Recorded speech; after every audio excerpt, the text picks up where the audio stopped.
She's been called one of the most influential people in the world. Stella McCartney runs her own fashion empire. Her clothes worn by some of the world's biggest stars. Meghan Markle at the royal wedding, world-class competitors at the Olympics, and icons all along the red carpet. In 2013, the English designer was honored by the Queen for her service in the fashion industry. It feels amazing, actually. It's been incredible, and it's a very proud moment. Born into rock royalty, Stella spent her life in the spotlight as the daughter of Sir Paul and Linda McCartney. And her passion for the runway began at a young age. Stella's dad beamed with pride about her very first project when she was just 12. Ultra suede, black jacket, the salmon pink lining. It soon became clear that she was going to become a designer. Stella studied fashion at London's top schools and in less than a decade had her own label.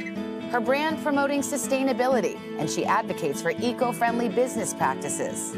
We need to live in harmony with planet Earth. We need to live in harmony with our fellow creatures. A lifelong vegetarian, Stella does not use leather or fur in her designs. And just last year, she launched Stella McCartney Cares, a charity aimed at raising awareness about breast cancer. Stella lost her mom to the disease in 1998. And in October, for Breast Cancer Awareness Month, she partnered with Adidas for the brand's first post-mastectomy sports bra aimed at supporting recovering patients. Now, through her platforms on and off the runway, Stella is working to redefine the future of fashion. Stella, good morning. Morning. It's like this is your life. I know. We were watching that piece together. You were like, oh, did I do that? I didn't remember that. I watch it every single day when I wake up. Make me feel good about myself. Yeah, a little daily affirmation. It's fun to watch your journey because, you know, of course you were born into this famous family and you have come out and really made a name for yourself. How important was that to you? Important. You know, I was very aware of the kind of eye on us as a family unit and also, you know, just being prejudged and sort of trying to find my own sense of self within all of that. Yeah, it was really important. It seems like you had a sense of style in your genes. Your dad says it started when you were 12 years old with the black jacket, which sounds really cool. Do you still have the suede jacket? Yeah, it's a fake suede. Even then I was sort of championing, you know, animal awareness. Somewhere. It's probably come right back into fashion, too. Everything comes around in fashion, doesn't it? But you actually were ahead of the fashion, ahead of the trend in terms of sustainability. And that's always been important to you. So how are you putting it into practice, and how hard is it to do in the fashion industry? Well, it's hard. It isn't easy. I think if it was easy, I think more people would come on board with it. I do it in so many ways, my God. I mean, the biggest impact that we have is not using leather or fur or animal glues.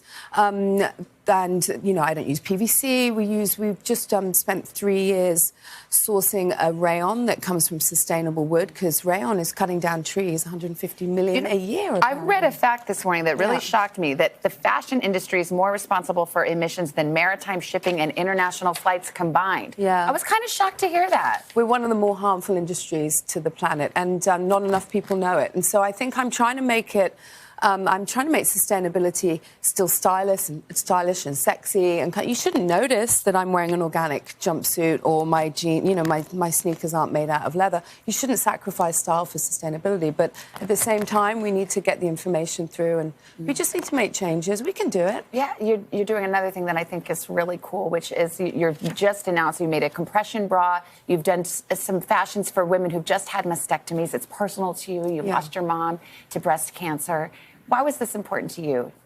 Well, for exactly that reason. I was with a friend of mine a few years ago, and she just had a double mastectomy, and it just took me back to what I saw my mother go through. And I was like, look, the double mastectomy bras are so sort of demoralizing and so unfeminine. And I just thought, God, you're going through all of that, and you can't even feel feminine and feel sexy and, like, celebrate your body still. So I designed a double mastectomy bra, which is an organic cotton, and my aim, really, with the Stella McCartney Cares Foundation is to basically give everyone that has a double mastectomy one free. So we're doing good. We're good on it. You lost your mom too young. Do you ever let yourself think about what she would think if she saw all that you've done and all that you've accomplished?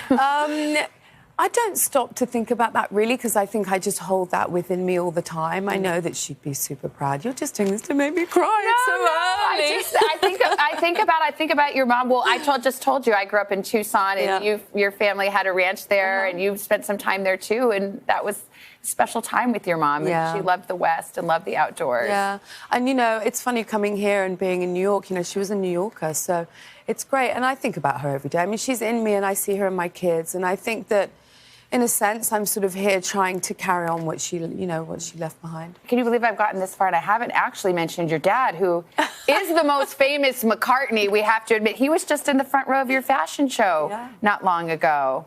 Yeah, he's a good front rower. He is. Now, what was more exciting, having your dad in the front row of your fashion show or when Oprah came to your fashion show? Well, I'm going to have to say my dad, because it's my dad, but I have to say Oprah blew me away. I couldn't believe it. She texted me. She's like, I'm going to come to your show tomorrow. I'm like, what? And I was like, this is not Oprah. Somebody's hacked my phone. This is a joke. Yeah, she can. I mean, she's Oprah bloody Winfrey, isn't she? I know. Let's see, we're showing you. You were very excited. I love that. Your dad actually just wrote a children's book about being a grand dude. Yeah. You've got 4 kids. My son Beckett came up with that name. It's so good. I love it. And does he call him grand dude? Yeah, they all call him grand dude. What kind of grand dude is he? He is a grand dude. He's like the ultimate. Couldn't be more appropriate. Yeah, I know. He plays with the kids a lot. I mean, your kids are older now. Yeah, no, he's good. He's a great grandpa. Yeah. I mean, he's also a rock star, so it's hard to pin him down. But when he's around, he's great. Yeah. Well, Stella, it's so fun to catch up with you. Thank you so much for being here. Thank you for having me. We really appreciate it. Thank you.